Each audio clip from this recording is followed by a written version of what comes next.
Jaime, muito obrigado pela sua presença aqui no Conexão Cidadão. É sempre muito encorajador e muito cheio de rico de conhecimento quando você está aqui. Então vamos lá. Vamos lá. Que entrelaçado é esse de informações que você foi atrás de descobrir? Tá, bom, a motivação maior da pesquisa foi exatamente para garantir a lisura nos processos licitatórios, né? Então, dentro da administração pública, né, as aquisições elas devem ser precedidas de um certame, de um processo licitatório, onde, né, se pretende que a administração ela possa contratar um bem ou um serviço, tá certo? Com a melhor qualidade e a um menor custo, né? Então, o que pressupõe essa fase aí? Que haja uma concorrência entre licitantes, entre empresas que estão habilitadas a fornecer aquele produto ou aquele serviço para a administração pública. Uma livre competição, né? Perfeito, Carol. Exatamente. É que a gente consiga promover, tá certo? A maior competição possível. Que isso é um processo, né, básico da administração pública de transparência, né, para que toda e qualquer, né, empresa, né, que esteja habilitada para aquela licitação, ela possa participar. Aí é onde eu vejo que começa a complicação.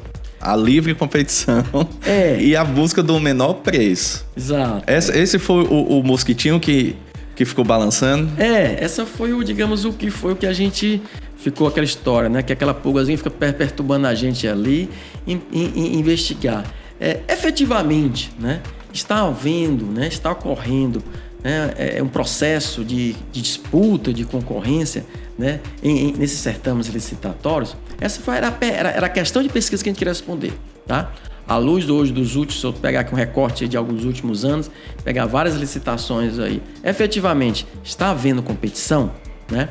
Porque se não estiver havendo, tá certo? Você quebra todo esse princípio aí desse procedimento de aquisição, né? Se não tiver concorrência, então pressupõe-se que, né, o Estado, né, a administração pública, ela pode eventualmente não estar, né, adquirindo, comprando um bem, por exemplo, a um preço que seja um preço de mercado, um preço razoável.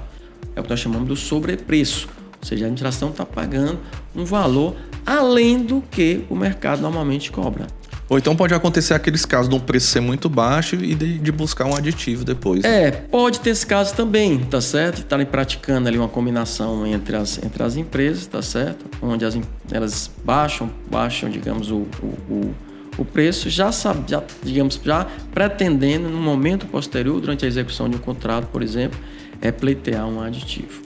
E, Jaime, explica como é que foi feita essa pesquisa, porque eu imagino que foi uma metodologia que teve que utilizar muitos dados, né?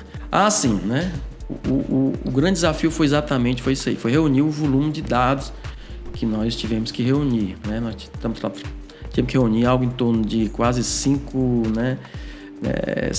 bilhões de registros aí para começar a fazer esses dados aí, tá certo? E foi o primeiro grande desafio, porque esses dados tinham que estar tudo numa única base, para que esses dados a gente pudesse criar essas relações entre esses objetos. E onde foi que você buscou esses outros dados para colocar tudo num cantinho só? Nossa principal base foi aqui do próprio Tribunal de Contas. Então nós fizemos, né, nós chamamos de uma coleta dos dados das licitações dos 184 municípios, né, dos últimos 10 anos, e coletamos, né, todos os processos licitatórios que eles foram feitos, né, e as empresas que participaram desses processos licitatórios, né? Então já foi um grande desafio aí. E aí se deparamos com o primeiro grande problema, que essas bases normalmente são chamadas bases que estão em uma estrutura que dificulta muito essa análise que nós fizemos. Então nós tivemos que migrar para uma outra estrutura, que nós chamamos de uma estrutura, né, baseada em grafos, onde a gente cria, né, essas relações entre os objetos. Então, criamos relações entre licitações e licitantes, entre licitantes e composição societária, entre sócios, tá? Então, toda essa teia aí foi criada para responder a essa pergunta, tá? Existe aqui, entre essas empresas aqui, tá certo? Participação de sócios em comum? Então, isso foi o que nós buscamos. E só foi possível porque nós migramos para essa outra estrutura que chamamos de em grafos, né? Utilizamos até um banco de dados em grafos, que foi o Neo4j, para exatamente conseguir armazenar esses dados e, a partir daí, construir toda essa teia. Para ficar assim só um pouquinho mais claro para todo mundo que está nos assistindo, nos escutando.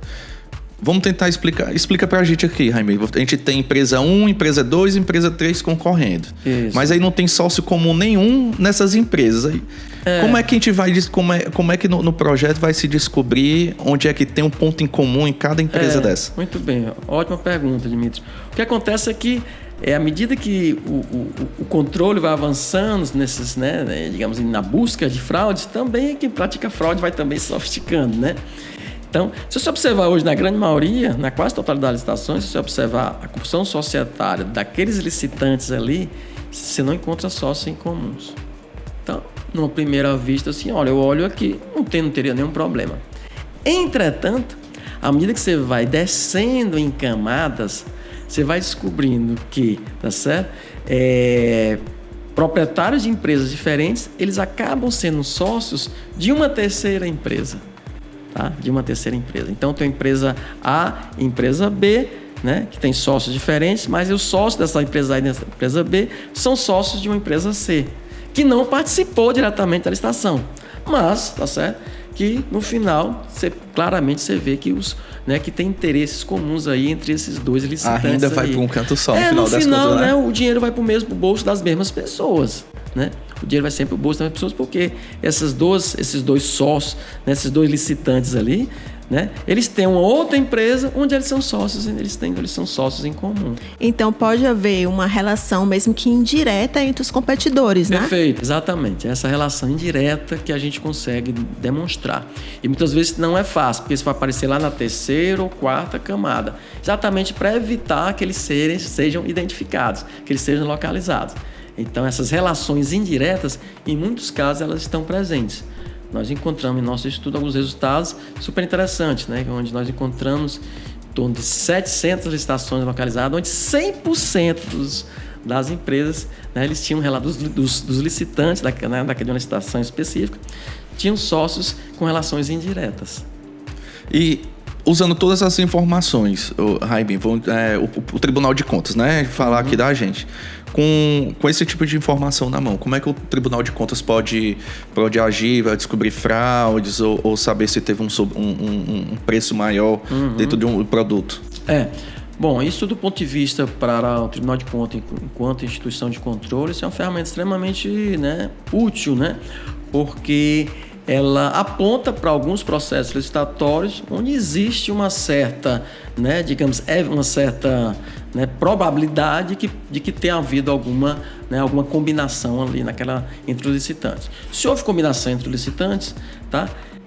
Por que eles combinariam, né? Uma das causas, tá certo? Um dos efeitos dessa combinação é exatamente a prática de sobrepreço, né? Ou seja, no final, o preço que foi praticado naquela licitação, o preço mínimo, ainda assim é superior ao preço de mercado, tá? Que nós chamamos do efeito de sobrepreço.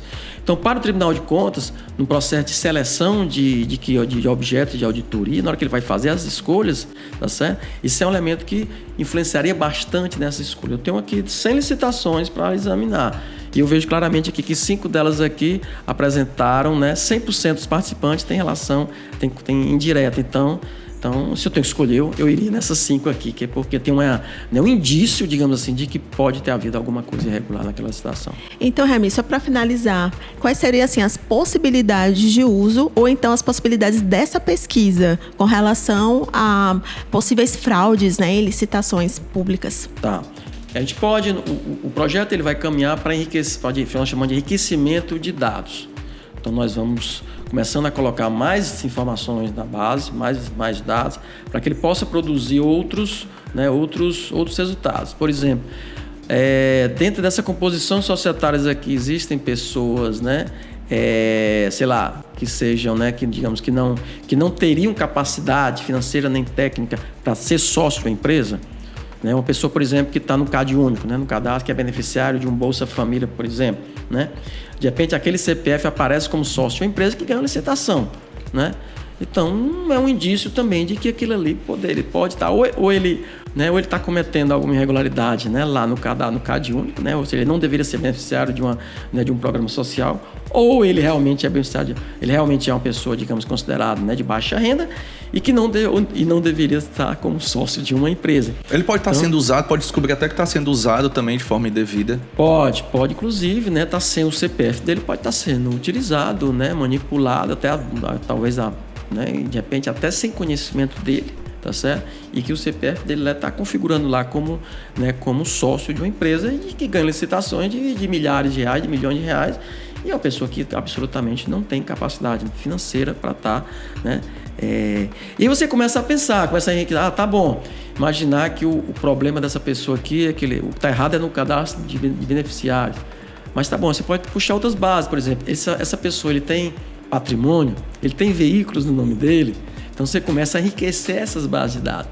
E claro, quanto mais dados nós vamos enriquecendo, mais preciso vai ser um indício de fraude em um determinado momento. Quanto mais dados, mais informações que tem, com maior precisão, né, eu consigo dizer se aquilo ali realmente é um indício ou não. Rapaz, isso aqui praticamente, eu quase absoluta certeza que aí houve um cometimento de alguma fraude. Jaime, a gente agradece muito a sua participação aqui no Conexão Cidadão. Tá bom, muito obrigado, Jaime. Foi, assim, como sempre, enriquecedor. Obrigado e parabéns pela pesquisa. Tá bom, obrigado, gente. Eu que agradeço o convite.